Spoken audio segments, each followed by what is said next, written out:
Imagine discovering at 53 that everything you thought you knew about your family was a lie. For gospel music legend Kirk Franklin, this wasn't just imagination, it was reality. From the streets of Fort Worth to the pinnacle of the music industry, Franklin's life has been a roller coaster of triumphs and tribulations, but nothing could have prepared him for the earth-shattering revelation that would redefine his very identity. Born on January 26, 1970, as Kirk Smith, during a decade that was marked with wars. He grew up in the riverside neighborhood of Fort Worth. Kirk Smith's life began under challenging circumstances. His childhood was shaped by the realities of a low-income community where pimps, prostitutes, clubs, and a liquor store were just around the corner from his home. Yet, amid this harsh environment, Kirk found solace and stability in the care of a remarkable woman named Gertrude. Gertrude adopted Kirk when he was just 4 years old, while she was already 64. She was a distant relative and didn't have any children of her own. From the very beginning, Kirk was always reminded that he was adopted. He couldn't hide this truth. Despite Gertrude's best efforts, his childhood lacked many of the common joys. He doesn't recall having birthday parties, cakes, candles, or gifts. Raised alone, without siblings, cousins, or close family members, his upbringing was isolating and often painful. Kirk's biological mother, Deborah, made sporadic appearances in his life, perhaps once or twice a year. Unlike many adopted children who are completely separated from their birth parents, Kirk endured the recurring pain of seeing his biological mother only to watch her leave again. This repeated abandonment left deep scars, a constant reminder that he wasn't deemed worthy enough to be kept.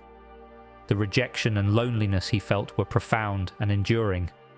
At this point in his life, the absence of a father figure remained unknown to the young man. Little did he realize that a pivotal discovery about his true paternity would unfold nearly 5 decades later, a revelation we'll explore further as our story progresses. The lack of a father's presence in a child's life can have devastating consequences, as studies indicate. Approximately 90% of homeless and runaway children come from fatherless homes, a staggering 32 times higher than the average. Additionally, a sobering 63% of youth suicides occur in households without a father's involvement. Everything for Kirk seemed doomed to mediocrity and failure, but there was a small piano in the front of their house that caught his attention, like there was something special about this piano. It wasn't big or fancy, but it caught his eye every time he passed by. It seemed to whisper, "Try me," in a way that nothing else did. When Kirk sat down at the piano, it was like stepping into another world. It didn't matter that he wasn't playing for an audience or that he wasn't famous. What mattered was the joy he found in those simple moments, creating something beautiful out of nothing. This piano became his sanctuary, the place where he began to develop a relationship with God. As a little boy, he would often climb onto the roof of their small house, gaze up at the stars, and pour out his heart to God. These solitary moments provided an escape, a way of finding comfort and understanding. And so it was right around this moment that he began to compose his own songs. People started to see some real progress and began to recognize that this little boy was destined for greatness. At just 7 years old, Franklin received his first contract offer, though his aunt turned it down. Undeterred, he joined the church choir and, by the age of 11, had become the music director of the Matt Rose Baptist Church adult choir. Life seemed to be going well at this point, but not for long. During his teenage years, Franklin began to rebel against his strict religious upbringing. In an effort to keep him out of trouble, his grandmother arranged an audition for him at a professional youth conservatory connected to a local university. However, even there, he couldn't stay out of trouble. He impregnated his girlfriend and was expelled for bad behavior. It seemed like trouble was following him wherever he went. But then came another pivotal moment, a real turning point in his life. At just 15, he witnessed the death of a friend who was shot. This harsh experience made him remember God, prompting him to stay out of trouble and return to the church. and this proved to be the best decision. He went on to co-found several groups, including Humble Hearts, which garnered massive attention. By the age of 20, he was hired to lead another choir, the DFW Mass Choir. Fast forward to 1992, Franklin decided to organize another group called The Family, which initially had 17 members, mostly friends. In a very short time, they became so famous that they caught the attention of the Gospel-centric records label, which decided to sign them. At this moment, he still didn't know his true father. A year later, the album Kirk Franklin and the Family was born.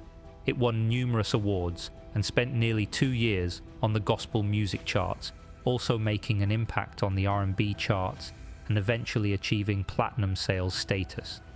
The album remained at number 1 on the Billboard Top Gospel Albums chart for 42 weeks, a feat achieved by only the third gospel music album to sell over 1 million units, following Aretha Franklin's Amazing Grace and BB and CeCe Winans' Addictive Love.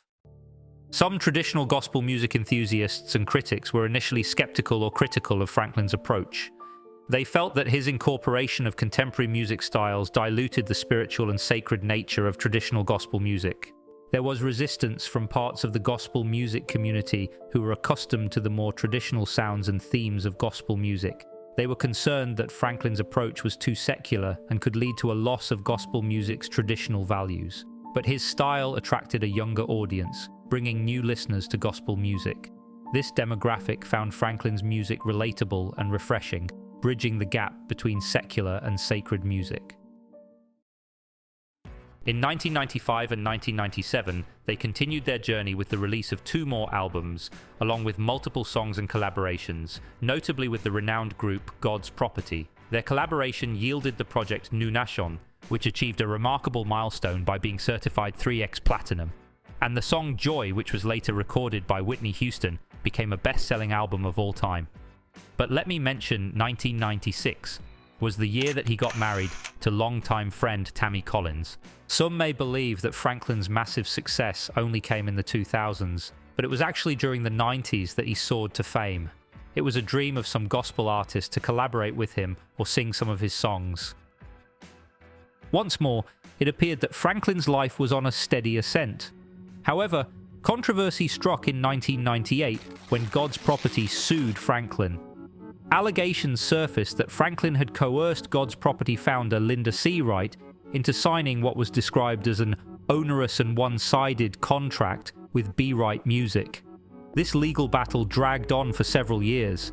Then, in 2000, members of the family filed a multi-million-dollar lawsuit against Franklin and Gospel-centric records, claiming royalties owed for their contributions to the Nu Nation project.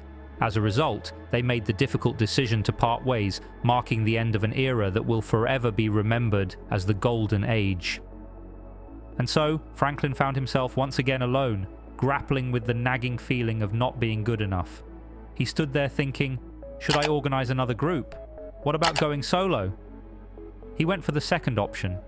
In 2001, he put out the Rebirth album, followed by Hero in 2005, which won several awards, including Stellar Awards. His life seemed to be going up again, but there was something holding him back all along. You see, despite releasing albums for years, he was hiding a secret. A secret that in 2005 he decided he'd had enough of. He chose to face it head-on and shed light on it. He was addicted to pornography. It's a struggle many young people face but are scared to talk about. Franklin decided to tackle it differently. He and his wife appeared on the Oprah Winfrey Show to talk about how he overcame his pornography addiction. My first year of marriage, I was 26 years old when I sat down with my wife and told her. And he said, I am addicted to pornography. That later on, he decided to write a book about it, titled A Plan for Living Above Life's Storms. In 2007, the Fight of My Life album came to life, hitting number 1 on both the Billboard Top Gospel and Top Christian Album charts. By this time, he had collaborated with nearly every big name in the industry, including Yolanda Adams, Fred Hammond, Tamala Mann, and the Winans, just to name a few. He continued to release more albums like Hello Fear and Losing My Religion in 2015, and Love Theory in 2019. As I'm writing this script, I got lost trying to count all the albums and songs he's written over the years. And the remarkable thing is, many of them are still being used today. He's a true legend. In 2021, he was even inducted into the Black Music and Entertainment Walk of Fame. Just when everything was going fine, bad luck came knocking on the door, ready to hit again.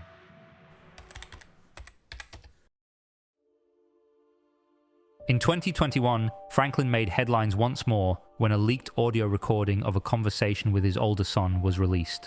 Kerrion and Kirk, they've had a tumultuous relationship, my friends. Kerrion Franklin is Kirk Franklin's older son from a previous relationship. Before Kirk married Tammy, he became a teenage father, having Kerrion with a woman named Sean Ewing. Kerrion, bless his heart, took his grievances to the digital stage, airing his family's laundry on Instagram back in 2018. Oh, the drama. Accusations flew, with Kerrion alleging neglect and even attempted harm at the hands of his own flesh and blood. Now you'd think the storm had passed, right? Wrong. Just when you thought the waters had calmed, Kerrion resurfaces on Instagram with a cryptic message, hinting at buried childhood memories and deep-seated pain. Heavy stuff, folks. And then, the bombshell. Kerrion drops a bombshell, leaking a recording of a phone conversation with dear old dad himself. Kirk Franklin, the epitome of family values, caught on tape using words not fit for Sunday service. Scandalous, I tell you. If you think I'm ready for this paper, let me say it like this. When your bitch ass starts getting disrespected, you need to get your ass back out the goddamn way before I put my foot in your. I dare you. I will punch your neck, nigga.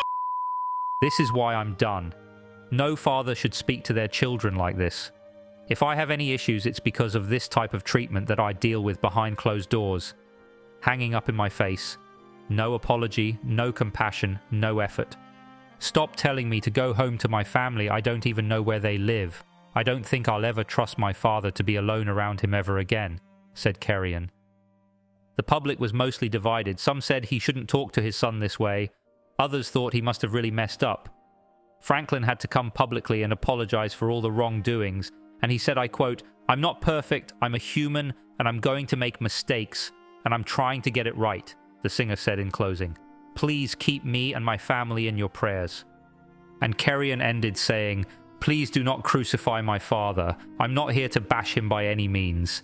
I didn't even swear in the recording. I was just wondering, why do people assume I did something to deserve this?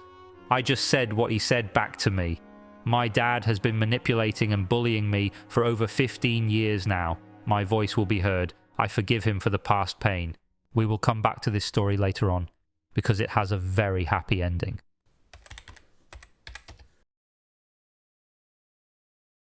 Remember when I first mentioned he didn't know his real dad? Well, in 2023, new evidence showed up. By then, Franklin was already in his 50s. It all started with Melody. Melody, a talented vocalist who had been singing with Kirk for years, reached out to him with a story that would forever change his life. The narrative begins at a seemingly ordinary funeral at Melody's church. This particular funeral was for a woman closely connected to Kirk's family, his biological aunt Deborah's sister. Kirk, who had not seen or spoken to his Aunt Deborah in over 23 years, chose not to attend the funeral, knowing that she would be there. This decision, however, did not shield him from the remarkable events that would unfold. At the funeral, Melody's father, a man with a deep connection to his church community, crossed paths with Rick, an old childhood friend. Rick's casual conversation with Melody's family quickly turned into a pivotal moment. He shared a seemingly insignificant detail from his past. He had dated Deborah when they were young. This casual remark sparked curiosity and led to a chain of observations and speculations among those present. They began to scrutinize Rick's features, comparing them to Kirk's, his ears, eyes, hands, and height. The whispers grew louder, and the possibility of Rick being Kirk Franklin's biological father began to take root. This rumor, initially contained within the church walls, eventually reached Deborah. Struck by the potential truth in the rumors, Deborah decided to act. She found Kirk's number and left him a message that would bridge over 2 decades of silence and separation. If you would like to talk to me about the rumor that is floating around out there, call back.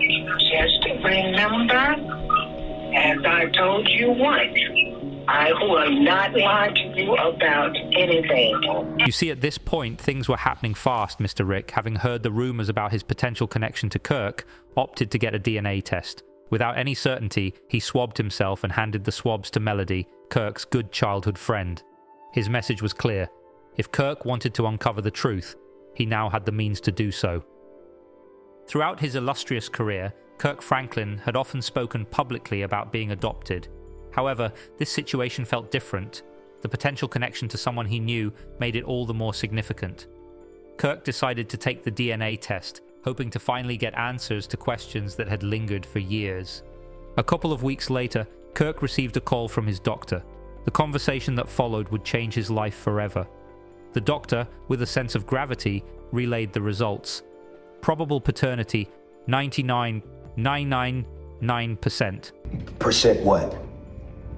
Yes, he's your father. Kirk was stunned.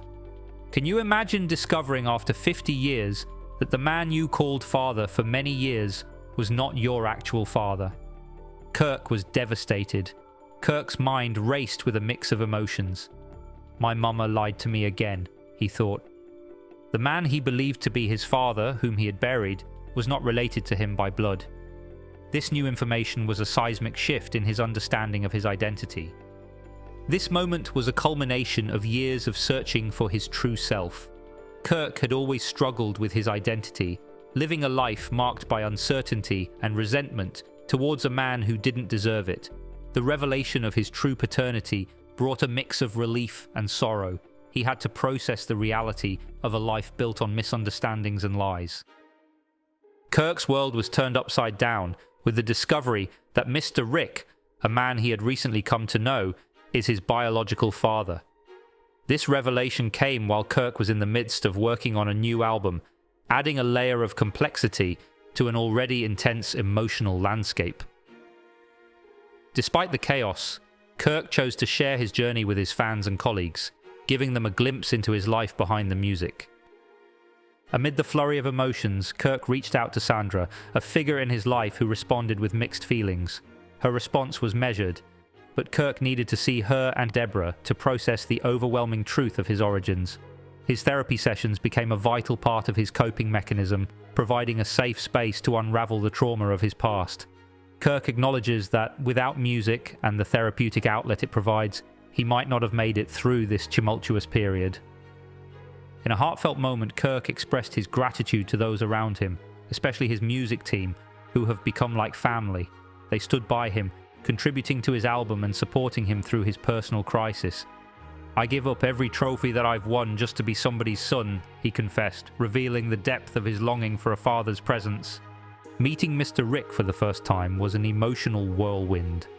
Kirk introduced himself, struggling to process the magnitude of the moment. Both men were engulfed in a wave of confusion and tentative hope. Mr. Rick, unaware of Kirk's existence until recently, expressed his own shock and disbelief. He had never imagined that he might have a child with someone from his past, a revelation that caught him completely off guard. The conversation between Kirk and Mr. Rick was filled with raw honesty. Kirk sought understanding and clarity, while Mr. Rick grappled with the realization of a son he never knew he had. Despite the confusion, Kirk extended a gesture of connection, asking for a hug, seeking to bridge the gap between them. Determined to take control of his story, Kirk scheduled a meeting with his biological mother, and after talking with Mr. Rick on the same day, he wanted to reveal the truth on his terms, avoiding any outside influence on his reaction. The anticipation was palpable as he waited for Auntie Sandra and Deborah, feeling like a nervous 10-year-old boy trapped in a 53-year-old's body. His biological mother initially rejected the results of the first DNA test, prompting a second test. Kirk yearned for the truth, needing to hear his mother acknowledge the reality of his paternity. Her denial and the subsequent tension added another layer of complexity to an already challenging situation.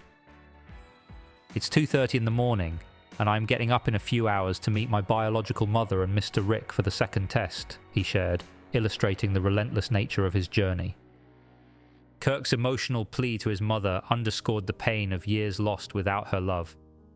Despite the heartache, Kirk acknowledged the need to make difficult choices about what he could offer his mother, understanding that some gaps could never be fully bridged. Do you remember Kirk's son, Kerrion, whom we discussed a few minutes ago? Because things were not going well between them, Kirk decided to take this moment of healing to reach out to him, talk, and give him the news. This moment of reconciliation was a step toward healing generational wounds and building a stronger family foundation. It was a very emotional moment where they both cried and hugged for a few minutes.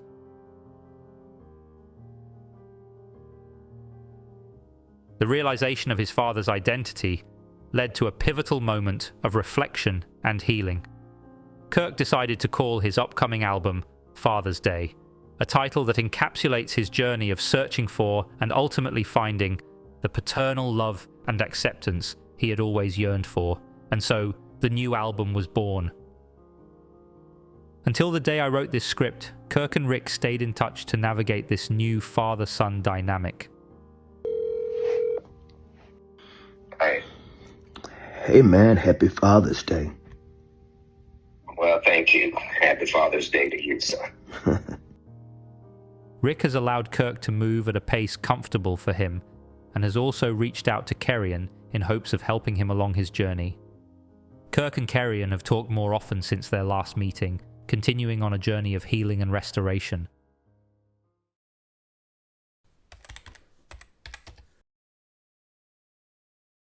Without a doubt, Kirk's life was not only paved with sunshine, but also with deceit, uncertainty, and feelings of unworthiness and lack of self-esteem.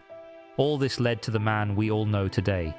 He continues helping people find the right light through his songs and praises God for every bit of his life.